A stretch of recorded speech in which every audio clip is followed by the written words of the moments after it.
దేవుడు మంచివాడండి. మనుషుల్లాగా తొందరపడి నిర్ణయాలు తీసుకునేవాడు కాదు. దేవుడు ఆవేశపరుడు కాదు. ఆయన చాలా ఆలోచనకర్త. దేవుడు అంటేనే ఆలోచనకర్త, సమాధానం, దీర్ఘశాంతం. కనుక ఆయన తొందరపడి నిన్ను దూరం చేసుకునేవాడు కాదు.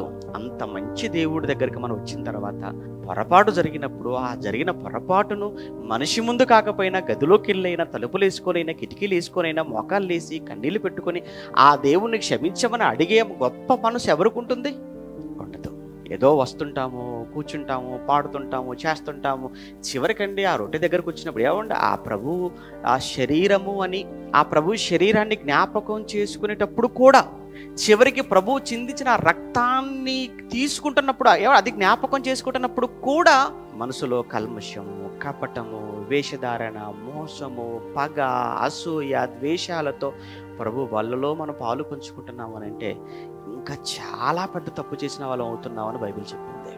అపరాధులం అయిపోతున్నాం మనం తీసుకొని. ఇంకా ఇక్కడ మాత్రం సమాధానముగా ఉన్నట్టుగా ఉండి బయటికి వెళ్ళిన తర్వాత వివాదాలతో బతుకుతున్నాము అని అంటే అదొక బ్రతుక?